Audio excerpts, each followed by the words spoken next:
Hello guys, welcome to my another vlog. आजको भ्लगमा चाहिँ मैले के देखाउन खोजिरहेको छु भन्दा मैले एउटा सामान मगाएको थिएँ फ्लिपकार्टबाट र आज डेलिभरी पाएँ र त्यो सामानलाई म अनबक्सिङ गर्न गइरहेको छु र भिडियोलाई मन पर्यो भने लाइक शेयर एन्ड सब्स्क्राइब गरिदिनुस् र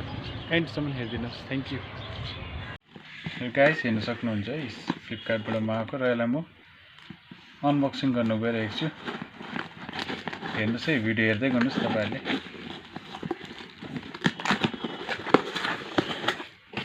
यहाँ हेर्न सक्नुहुन्छ तपाईहरुले GoPro 9 यसलाई साइडमा राखिदिउँ GoPro 9 चाहिँ यस्तो हुन्छ तपाईहरुको यसमा यहाँबाट खोल्नु पर्छ यसलाई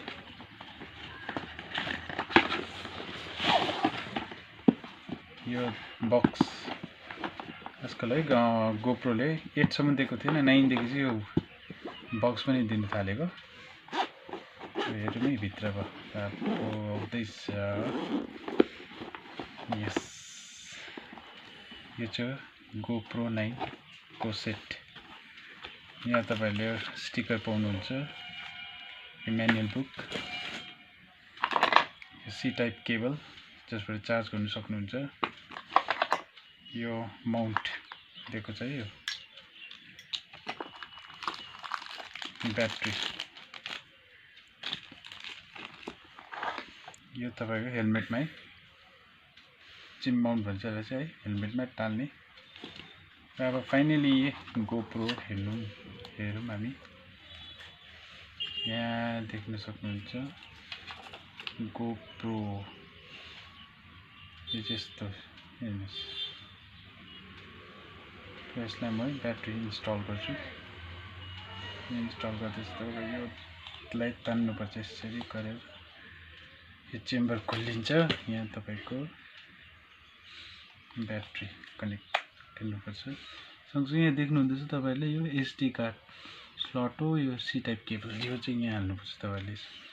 चार्ज गर्न सक्नुहुन्छ यसलाई यसरी बन्द गर्नुस्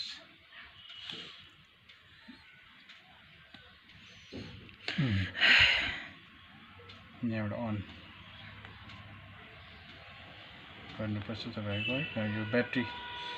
डाउन भइरहेको रहेछ अहिले है यो चार्ज गरेर फेरि म तपाईलाई देखाउँछु यस्तो हुन्छ है यो तपाईको पाउनुहुन्छ र मोस्ट इम्पोर्टेन्ट थिङ चाहिँ के हो भन्दा चाहिँ तपाईको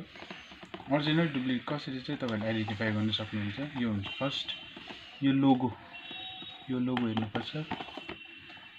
यहाँ वारेन्टी यो देख्छ तपाईहरुले त्यसपछि यो प्राइस ट्याग हुन्छ यो तीनटा चाहिँ हुन्छ तपाईको प्रोडक्ट जेन्युइन हो र आजको है भिडियोलाई म यहाँ एन्ड गर्दैछु मन पर्यो भने like share and subscribe गरिदिनुस् thank you